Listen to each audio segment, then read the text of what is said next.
আসসালামু আলাইকুম। আমি ইলা নিউ ইয়র্ক থেকে আপনাদের সাথে ভিডিও শেয়ার করি। আজ একটা নতুন ভিডিও শেয়ার করব, সারা জীবন সুখে থাকার উপায়। আপনাকে কেউ এসে সুখে থাকার ব্যবস্থা করে দিবে না। সুখে থাকার চেষ্টাটা আপনাকে নিজেকেই করতে হবে, নিজেকেই ভালো থাকতে হবে। সুখে থাকা নিয়েই আজকে আপনাদের সাথে কিছু কথা বলবো। আমি কিন্তু প্রচুর ট্রাভেল করি। যে কোনো সময় যদি দেখা যায় আমার ঘরের পরিবারের মানুষের সাথে, বন্ধুবান্ধবের সাথে সময় মিলে যায়, আমি কিন্তু বেরিয়ে পড়ি। আজকে আমি 7টা পয়েন্ট নিয়ে কথা বলবো। 1, সুখে থাকার সবসময় ইতিবাচক চিন্তা করতে হবে। 2, ভুলে যাওয়া শিখুন। 3, নিজেকে কারোর সাথে তুলনা করতে যাবেন না। 4, অন্যের নিকট থেকেই কিছু পাওয়ার আশা বন্ধ করুন। 5, সম্পর্কে বিনিয়োগ করুন। 6, নিজের জন্য সময় বাড়ান, নিজের যা ভালো লাগে সেটা করুন। নির্ঝঞ্ঝাট থাকার জন্য কিছু টিপস আপনারা ফলো করলে খুব ভালো করেই নিজেরা ভালো থাকতে পারবেন। লাইফস্টাইল পরিবর্তন করুন, প্রতিদিন রুটিন তৈরি করুন নিজের জন্য। ছোট ছোট পরিবর্তন করা আপনার স্বাস্থ্যের জন্য খুবই ভালো। জীবনযাত্রার পরিবর্তনে রয়েছে যা আপনি বিবেচনা করতে পারেন, কারণ আপনার জীবন আপনি আপনার মতো করে চালানোর সম্পূর্ণ অধিকার রাখেন। প্রতিদিন সময় মতো খাওয়া দাওয়া করুন, সময়সূচি খেয়াল রেখে তাড়াতাড়ি খেয়ে তাড়াতাড়ি ঘুম আসলে সকালবেলা দেখবেন খুবই ফুরফুরে মেজাজে আপনি একটা নতুন সকাল দেখবেন। সঠিক ঘুম আপনার সারা দিন আপনাকে একদম সতেজ থাকার জন্য তৈরি রাখে। 7 থেকে 8 ঘন্টা ঘুমানো খুবই গুরুত্বপূর্ণ। মোবাইলে কম সময় দিন, এতে করে মানসিক অশান্তি বাড়ে, স্বাস্থ্য সমস্যা হয়। এছাড়াও সোশ্যাল মিডিয়াতে বেশি সময় ব্যয় করা চিন্তার একটা চাপ আসে মানুষের মধ্যে। যতটা পারেন মোবাইল ফোন এড়িয়ে চলার চেষ্টা করেন। যেটা না করলেই না সেটুকুই করেন। বাইরে যে একটু হাঁটাহাঁটি করেন, প্রকৃতির কাছাকাছি যান, ফুল দেখেন, পাখির গান শোনেন। এভাবে যদি আপনি সময় কাটাতে পছন্দ করেন, দেখবেন আপনি অনেক বেশি ভালো থাকবেন। আজকে কিন্তু আমার সাথে আমার ছেলে মেয়েও আছে। খুবই সুন্দর একটা ব্রিজ দিয়ে যাচ্ছি। আর আমার জীবনে প্রথম এরকম একটা ভিডিও আমি করলাম, কারণ গাড়ির যে উপরে খোলা জায়গা সেখান দিয়ে উঁচু করে আমি এই ভিডিওটা করলাম। আমার নিজেরও ভালো লেগেছে। আপনাদের কেমন লেগেছে অবশ্যই জানাবেন। আপনি যদি আমার ভিডিওতে আজ নতুন হয়ে থাকেন, রিকোয়েস্ট করব এক্ষুনি সাবস্ক্রাইব করে পাশে থাকা বেলটা অন করে দিবেন। সাথে সাথে এরকম ভিডিওগুলো পেয়ে যাবেন। আমি আমার বাস্তব জীবনের কথা, আমার পরিবারের কথা আপনাদের সাথে শেয়ার করি। আমার ছেলে মেয়ে বিদেশে জন্মগ্রহণ করেছে, তারা আমেরিকার বিশ্ববিদ্যালয়ে পড়ালেখা শেষ করেছে। এখনও ওরা আমার কাছে ছোট্ট বাচ্চার মতো। ওদের ফ্রেন্ডদের সাথে, ওদের মা বাবাদের সাথে, মানে আমাদের ছোট বড় সবাই মিলে একটা গ্রুপ ফ্রেন্ড সার্কেল। এতে করে বাচ্চারাও ভালো থাকে, আমরা বাবা মায়েরাও কিন্তু বাচ্চাদের নিয়ে দুশ্চিন্তা থেকে ভালো থাকি। এই দেখেন আজকে ওয়েদার ভালো, বাচ্চাদের নিয়ে পার্কে চলে আসছে। এই সুন্দর পার্কটা আপনাদের দেখাবো। স্বাস্থ্যকর খাবার খেতে হবে। স্বাস্থ্যকর খাবার শক্তি দেয়, মস্তিষ্কে অন্যান্য অঙ্গের স্বাস্থ্য উন্নত করতে সাহায্য করে। প্রচুর পরিমাণ তাজা ফল, সবুজ শাকসবজি, বাদাম, অ্যাভোকাডো, ওমেগা-3 ফ্যাট অ্যাসিড সহ, যা মানসিক স্বাস্থ্যের জন্য খুবই ভালো। নিজের ছোট ছোট শখগুলো পূরণ করুন। কোথাও পার্কে যেতে ভালো লাগে, যান। রেগুলার 30 মিনিট হাঁটার একটা অভ্যেস করেন।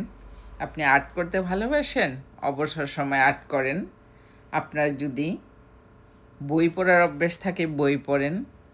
আপনি মাঝে মধ্যে আপনার ভালো লাগে এমন কোনো টিভিতে আপনি কোনো নাটক দেখতে পারেন, আপনার যা ভালো লাগে। প্রতিদিন অন্তত 10 থেকে 20 মিনিটের নিজের স্বাস্থ্য মাথায় রেখে সেভাবে একটু ব্যায়াম করুন। এতে করে নানা রকম দুশ্চিন্তা থেকে মস্তিষ্ক আপনাকে মুক্তি দিবে। আপনার অনুভূতি আপনার ভালোবাসার মানুষ, আপনার কাছের মানুষ, আপনার পরিবারের মানুষ, আপনার বন্ধু বান্ধব তাদের সাথে শেয়ার করলে দেখবেন আপনার ভিতরের যে কষ্ট সেটা অনেকটাই কমে যাবে। আমরা যেটা মনে করি অন্যে কী ভাববে, অন্যে কী ভাববে সেটা যদি আপনি আমিই ভেবে ফেলি তাহলে তারা কী ভাববে বলেন? তো এত চিন্তা না করে সবার আগে মাথায় রাখবেন আপনাকে ভালো থাকতে হবে, সুস্থ থাকতে হবে। আমি যদি ভালো থাকি আমার পরিবার ভালো থাকবে, আমার বন্ধুবান্ধব ভালো থাকবে, আমার পাড়া প্রতিবেশী ভালো থাকবে। কারণ আমাদের পরিবারে বা আমাদের সোসাইটিতে যে ভালো থাকে, কেউ যদি তার ছেলে মেয়ে নিয়ে, সংসার নিয়ে, আত্মীয় স্বজন নিয়ে ভালো থাকে, আমরা বলি দেখছো ওনারা কত সুখী মানুষ। সেই সুখে থাকার ইচ্ছেটা কিন্তু, দায়িত্বটা কিন্তু যার যার তাকেই নিতে হবে। স্বাস্থ্যকর ডায়েট, স্বাস্থ্যকর খাবার খেতে হবে, যে খাবারে আমাদের শারীরিক মানসিক অনেক বেশি আমরা উপকার পাব। যা ভালো লাগে তাই করতে যেয়ে আবার বিপজ্জনক কিছু যেন না ঘটে যায় সেটাও মাথায় রাখতে হবে। মিশুক হওয়ার চেষ্টা করুন, অন্যদের সঙ্গে ভালো সম্পর্ক বজায় রাখার চেষ্টা করলে দেখবেন আপনার সময়টা খুবই ভালো লাগবে। অন্যের সাথে গল্প করতে, আড্ডা দিতে আমাদের কার না ভালো লাগে। দেখেন পার্কে বসে আজকে কিন্তু প্রচুর মানুষ একসাথে বসে তারা আড্ডা দিচ্ছে, সুন্দর সময় কাটাচ্ছে। আমরা তো মানব প্রাণী, একা তো থাকা যায় না। তাই মিশুক হওয়াটা মানুষের জীবনে একটা খুবই গুরুত্বপূর্ণ ভালো দিক। অন্যের জন্য কিছু করুন, কাউকে সাহায্য করলে দেখবেন নিজের মধ্যে অন্যরকম একটা ভালো লাগা অনুভূতি কাজ করে। অন্যের কথা মনোযোগ দিয়ে শুনুন। আমরা কিন্তু আজকে পার্কে আসছি, আমার ছেলে দেশীয় নানা রকমের খাবার সে কিনে আনছে, কারণ ও কাজে থেকে আসছে। আমরা কিন্তু একসাথে এমনি এমনি হই না, কারণ আপনারা যারা আমার ভিডিও রেগুলার দেখেন জানেন আমার ছেলেমেয়েরা পড়ালেখা করে, জব করে, মানে খুবই বিজি টাইম। তারপর আমাদের মধ্যে যেটা থাকে, আমরা ওই যে মানুষ হয় না প্রেমিকার সাথে দেখা করার জন্য স্কুল কলেজ বাদ দিয়ে, তারপর অনেক কিছু বাদ দিয়ে লুকিয়ে লুকিয়ে দেখা করে। আমাদের পরিবারটা হলো এরকম, আমার হাজব্যান্ড, আমার ছেলে, আমার মেয়ে, আমরা যে যেখান থেকে এরকম একটু টাইম করতে পারি আমরা কিন্তু এক জায়গায় হয়ে যাই। ছেলে ওর কাজের ওখান থেকে আসছে, সে আমাদের জন্য কিছু দেশীয় স্ন্যাক্স, মেয়ে আনলো দই ফুচকা। দই ফুচকাটা ফাটাফাটি, মানে এটা $10 নিল, আমি বলবো পারফেক্ট। আমার জীবনের খাওয়া শ্রেষ্ঠ দই বড়া। এই আম ভর্তাটা $8 নিচ্ছে, এটা অর্ধেক আম। এটা খুবই মানুষকে ঠকানো, কারণ আমি জানি আমেরিকায় আমের দাম কেমন। আমি কিন্তু চা দিয়ে জিলাপি খাই, দেখলেন আপনারা। যেখানে বসে আছি চোখের সামনেই ওয়াটার রাইড, এটা নিউ ইয়র্ক সিটির বিভিন্ন জায়গায় থেকে এটা উঠা যায়, নামা যায়। এখানে উঠতে লাগে $3 কম, $2.90। তো এখানে থেকে আপনি বিভিন্ন রুটে যাওয়া যায়, কোনোটা নিউ জার্সি, কোনোটা লং আইল্যান্ড, কোনোটা অন্য অন্য জায়গায় যাওয়া যায়। তো এই ওয়াটার রাইডে উঠতেও কিন্তু বেশ ভালো লাগে। তখন মনে হয় পানিতে ভেসে ভেসে চারিপাশের এই বিশাল বিশাল বিল্ডিংগুলো দেখতে অন্যরকম ভালো লাগে। আমি আরেকটা জিনিস খেয়াল করি, বিদেশিরা কিন্তু আপনার ওয়েদার বরফ থাক, বৃষ্টি থাক, অনেক গরম থাক, তারা রেগুলার যারা হাঁটে তারা হাঁটেই। অন্যের কথা মনোযোগ দিয়ে শুনতে হবে, পরিবার, বন্ধুবান্ধব, আত্মীয় স্বজন, সহকর্মী, ছোট বড় সবার কথাই যথেষ্ট মনোযোগ সহকারে শুনতে হবে। সে কি বলতে চায়, কেন বলছে এসব, মনোযোগ দিয়ে শুনলে আপনি তাকে হয়তো সমাধান দিতে পারবেন। সমাধান না দিতে পারলেও আপনি মনোযোগ দিয়ে তার কথা শুনেছেন, এতে সে অনুপ্রাণিত হবে, নিজের প্রতি যথেষ্ট বিশ্বাসী হয়ে উঠবে এবং মনের জোর তার অনেকটাই বেড়ে যাবে। এই বোধটা তাকে প্রশান্তি দেবে, এভাবে অনেক জটিলতা কমে যায়। অপরের মতামতকে যুক্তি সহকারে দেখতে হবে। অন্যের মতামতকে শুরুতেই যদি আমরা গুরুত্বহীন মনে করি, তাহলে যুক্তি ভেবে দেখতে হবে সে কি বলবে, কি বলতে চায়, সেটা ভুল না সঠিক। যদি সে ভুল বলে তাহলে সেটার কারণ তাকে ব্যাখ্যা করে বুঝিয়ে বলতে হবে, এতে সে ভুল শুধরে নেওয়ার সুযোগ পাবে এবং সম্মানিত বোধ করবে। পরবর্তী সময়ে সে ভুল মতামত দেওয়ার আগে নিজেই যুক্তি দিয়ে ভেবে দেখবে এটা তার বলা ঠিক নাকি ঠিক না। অপরের প্রতি শ্রদ্ধা, সম্মান, মানুষের নিজের কথা বলার, অন্য কাছে মিশার, এটা তাকে অনেক বেশি সম্পর্কের আত্মনির্ভরশীল করে তোলে, জীবনকে সহজ ছন্দে ভরিয়ে তোলে। কাউকে দোষারোপ করার আগে ভেবে দেখবেন যে তাকে দোষারোপ করা ঠিক কি না, সেখানে নিজের ভুল কতটুকু, অন্যের ভুল কতটুকু। মুখ দিয়ে একটা কথা বলে ফেললে সেটা কিন্তু আর ফিরিয়ে আনা যায় না।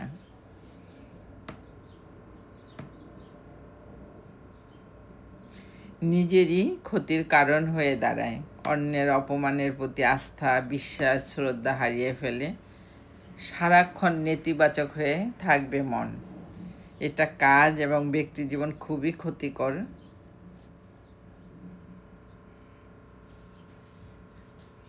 আপনি প্রতিদিন কি খাবেন, আপনার ওয়েট কতটুকু, আপনার কতটুকু ক্যালোরি খাওয়া উচিত, প্রতিদিন আপনার একটা প্লেটের ভালো রাখার জন্য আপনি আপনার প্লেটটাকে 4টা ভাগ করবেন। হাফ খাবেন ভেজিটেবল সালাদ, হাফ খাবেন প্রোটিন, আর হাফ খাবেন ফল ফুল। রেগুলার ভাত না খেয়ে আপনি যদি এরকম ধরনের খাবারে অভ্যস্ত হন, দেখবেন আপনার স্কিন গ্লো করবে, চুল পড়া বন্ধ হয়ে যাবে, আপনি প্রাণবন্ত থাকবেন, আপনার ওয়েট কমবে ম্যাজিকের মতো।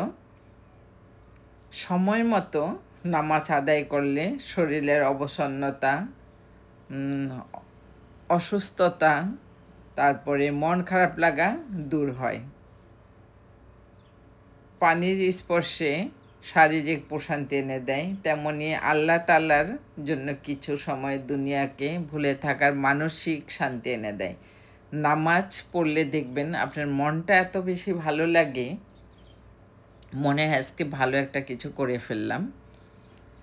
এমনভাবে আল্লাহর ইবাদত করো যেন তাকে তুমি দেখতে পাচ্ছ, আর যদি দেখতে না পাও তবে ভাবো তিনি তোমাকে দেখতে পাচ্ছেন।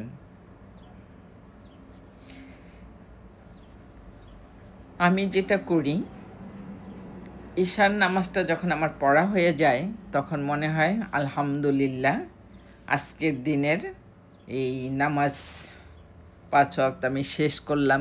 নিজের ভিতরে অন্যরকম একটা শান্তি লাগে, ভালো লাগা কাজ করে। তারপরে যেটা হয়, প্রতিদিন আমার মেয়ের সাথে কোনো একটা খেলা, যে কোনো একটা কিছু, সেটা ওয়ার্ড মেকিং হোক বা অনেক ধরনের খেলা আছে যেটা আপনার ব্রেনকে অনেক বেশি হালকা থাকতে, হ্যাপি থাকতে কাজ করে। আমরা মা মেয়ে আরেকটা খেলা খেলি, তো এইটা একটা গেম খেলে মজা লাগে না, আমরা 4টা গেম খেলি। যদি ও 2টা জিতে, আমি জিতি, তখন আমরা আরও একটা গেম খেলি। আর এখানে আমরা কিন্তু কেউ কাউকে ছাড় দিই না, দেখি যে কে কার মাথা ঠিক মতো ইউজ করে সে জিতে যেতে পারে। আর এই গেমটা হলো আমাদের বাস্তব জীবনে আমরা যেমন ভালো থাকতে চেষ্টা করি, লাভবান হতে চেষ্টা করি, এরকমই এটাকে বলা হয় মনোপলি ডিল। সেখানে ধন সম্পদ কিনা হয়, টাকা কিভাবে খরচ করতে হয়, কিভাবে বুদ্ধি খাটিয়ে দুনিয়াতে চলতে হয়, এরকম অনেক ধরনের টিপস থাকে। যারা অনেক বেশি টেনশনে থাকেন, মন ভালো থাকে না, শরীর ভালো থাকে না, কিছুই ভালো লাগে না, তারা এরকম একটা মনোপলি ডিল নেবেন।